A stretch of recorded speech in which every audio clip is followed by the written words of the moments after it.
እኛው ራሳችን እናሳድገዋለን ስላሉ ይህንን ነገር ለሩታ ልንነግራት እና ደግሞ ከተሰማችልን በስነ ስርዓት በፍቅር አረ እነዚህ ወራዶች ጭንቅላታችሁ መጀመሪያ ያስተካክሉ። ዴቭና ቡዜ እኔ እኮ ከየት ነው የተፈጠሩት? በመድኃኒዓለም አረ ተው ልጁ መቀንጨርና ይሄ አስተሳሰቡ እየተለወጠ ገና ወይኔ እነዚህ እንጭጭ ናቸው እውነት አላደጉም። እና እኔ ይኸውላችሁ ሴጣናቸው ሲነሳ ሩታን ለማናደድ የሚያደርጉት አበሳ ነው። በቃ እንዴት ልበላችሁ እኔ አበሳ መከራ ውስጥ ነው የገባችሁ ሩታና እኔ ምን አይነት እኔ እንዴት ልበላችሁ እኛ አሁን ምናከብራቸው ቡዜና ዴቭን ነው።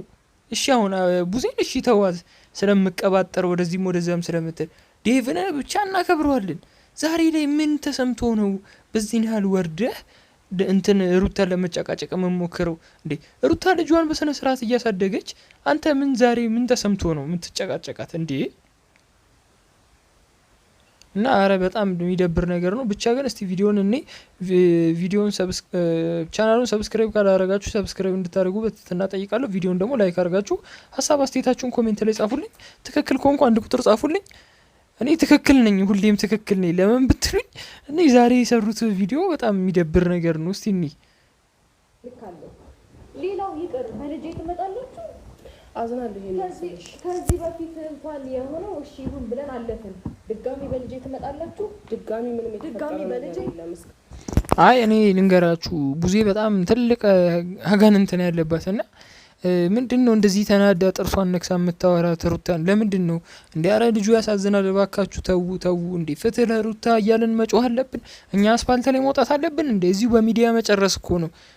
እኔ ከሚዲያም አይገባቸው ሰዎች እንዴት ልበላችሁ፣ አሁን ቡዜ ሚዲያ አይገባትም። ሚዲያም አይገባት ሴትዮ እንዴት ነው እንደዚህ መክረን እንትን የምንለውና ሩታም ሆነች ሄርሜላም ሆነች ይሰማሉ። ለምን ኦዲየንስን ያከብራሉ።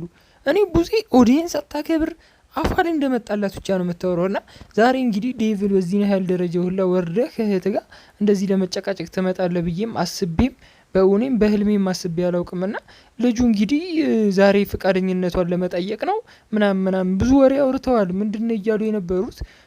ልጁ እንግዲህ ህፃን ልጅ ነው እና የባልና ሚስት ጭቅጭቅ ሳያይ ነው ማድረግ ያለበት አያቱ ጋር እና ልጁ እንግዲህ አይምሮ እየተበከለ ነው። አስተዳደግ ትክክል አይደለምና ልጁ በጣም በቃ እንዴት ልበላችሁ እያቦዘነችው ነው ብለው ነው እያወሩለት ያሉትና ሩታ እንግዲህ አሁን እያለች ያለችው እንዴት በልጄ ተመጫለሽ ጭራሽ በልጄ እያለች ነውና ምን አይነቱ የአብርሃም ቤተሰብ ውስጥ እንደገባች እኔ አላውቅም። እኔ ሩታ ናት በጣም የተጎዳችው እንጂ ሄርሜላ አይደለችም እውነት ለመናገር እና በጣም የሚደብር ነገር ነው። እንግዲህ አሁን ስራ ሲያጡ ቪዲዮ መስራት ሲያቀታቸው ነው እንደዚህ ብለው የሚመጡት። እኔ እንደዚህ አይነት ሁለተኛ እንደዚህ አይነት ቪዲዮ እንዳይሰሩ ነው ምለው። ብቻ በጣም ነው የሚደብረው። ብቻ እናንተ እስቲ ሀሳብ አስተያየታችሁን ኮሜንት ላይ ጻፉልኝ። ወዳችኋለሁ፣ አከብራችኋለሁ። ቻው፣ ይመቻችሁ።